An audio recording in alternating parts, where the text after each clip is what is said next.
Salam sejahtera, kami dari kumpulan 1 akan membincangkan bab 6 iaitu perubahan dan pertembungan bahasa yang ditulis oleh Dr. Aniswal Abdul Ghani dalam buku Menelusuri Intisari Linguistik Sejarah dan Perbandingan yang telah disunting oleh Profesor Dr. Noria Mohamed. Di dalam bab ini, linguistik sejarah dan perbandingan mengutamakan penumpuan terhadap perubahan bahasa. Perubahan bahasa dikatakan berlaku hasil daripada pertembungan yang berlaku terhadap bahasa. Dalam perbincangan ini akan dijelaskan sedikit mengenai perubahan atau evolusi, perubahan bahasa dan jenis-jenis perubahan linguistik.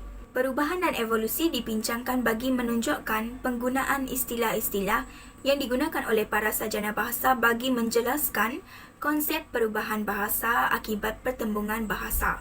Bahasa berubah mengikut peredaran zaman yang berlaku daripada sesuatu variasi bahasa yang melibatkan sistem bunyi, sistem konseptual, sistem tata bahasa dan sistem perbendaharaan kata. Bahasa dikatakan mengalami perubahan bahasa akibat daripada faktor-faktor yang mendorong perubahan sesuatu bahasa berlaku.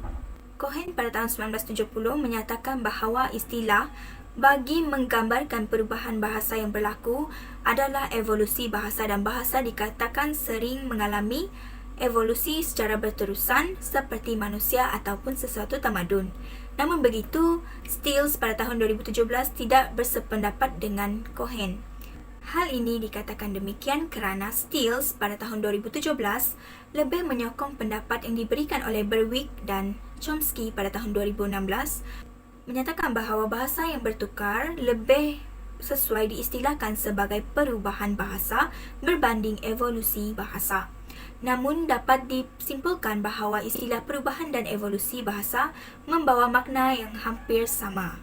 Bagi aspek perubahan bahasa pula, bahasa dikatakan mengalami perubahan menerusi 3 cara, iaitu yang pertama dari sudut jarak masa, sudut ruang dan sudut sosial dan masyarakat.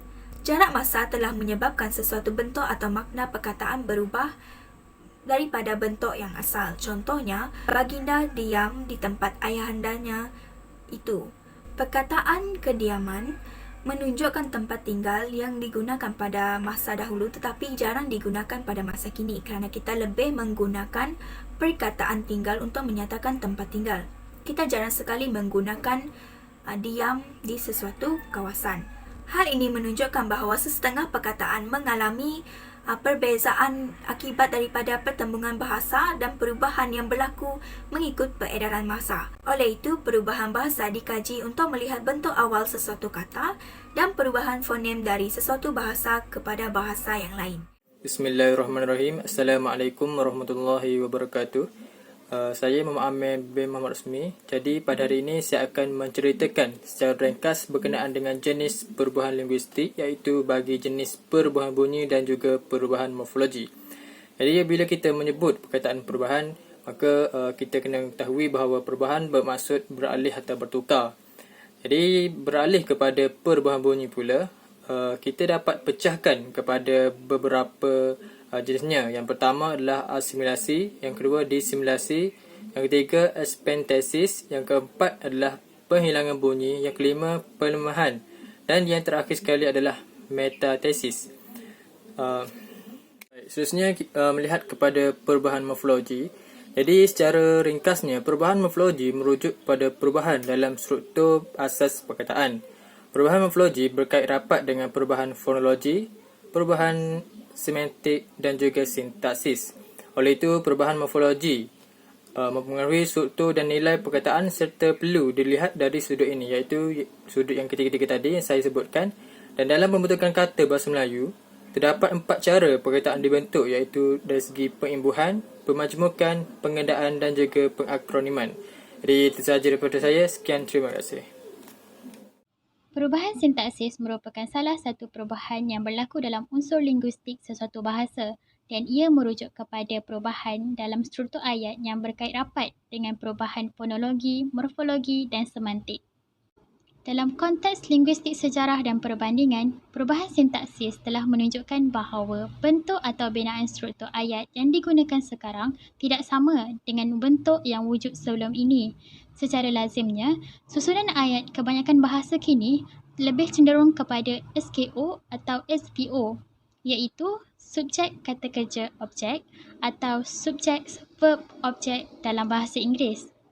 Kita telah sedia maklum bahawa penggunaan struktur ayat dalam bahasa Melayu lama banyak menggunakan ayat pasif dengan meletakkan kata kerja mendahului subjek. Kemudian, struktur ayat dalam bahasa Melayu lama juga banyak menggunakan partikel pun dan lah untuk memberi penekanan dalam sesuatu ayat. Oleh itu, jelaslah bahawa perubahan sintaksis yang berlaku mempunyai kaitan dengan jarak masa. Hal ini dikatakan demikian kerana susunan ayat yang diubah telah mencerminkan perubahan kognitif bagi pengguna bahasa dahulu dan pengguna bahasa sekarang. Bismillahirrahmanirrahim. Assalamualaikum warahmatullahi wabarakatuh. Nama saya Muhammad Syukri bin Aziz. Okey, hari ini saya akan menghuraikan tentang perubahan semantik. Dalam semantik dan linguistik sejarah, perubahan semantik merujuk kepada perubahan dalam makna perkataan sesuatu bahasa mengikut peredaran waktu sepanjang masa. Perubahan semantik juga dikenali sebagai peralihan semantik dan perkembangan semantik. Perubahan semantik mempunyai kemiripan dengan perubahan leksikal.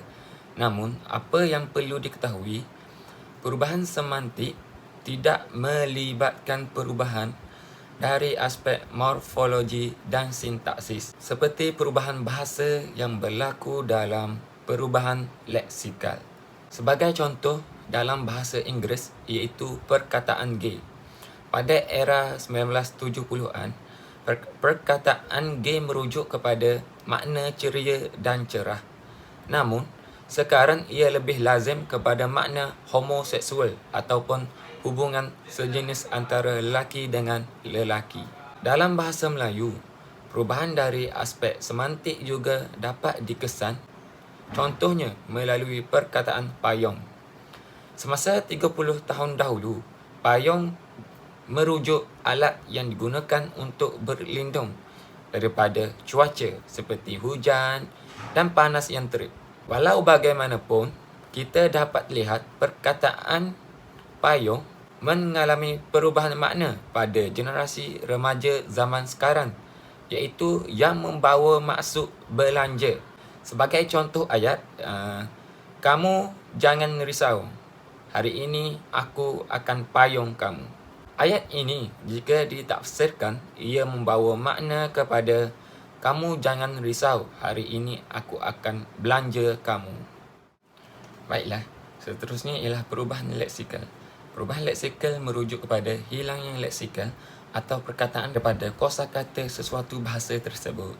Dengan kata lain, wujud perkataan yang dikatakan arkaik dan tenggelam kerana perkataan itu tidak diperlukan atau tidak digunakan dalam bahasa tersebut. Sebagai contoh, perkataan mata-mata digantikan dengan polis. Contoh yang kedua ialah istilah maging dan maun diganti dengan carnivore dan herbivore. Kamus seperti The Oxford Dictionary and Duchess Waterbirch ialah kamus sejarah yang menyimpan dan menambah kosakata dan bahasa yang berkaitan seperti ini. Penyenaraian masukan atau lema sentiasa ditambah dan perkataan yang sudah tersenarai tidak dikeluarkan walaupun sudah tidak digunakan lagi oleh pengguna bahasa semasa.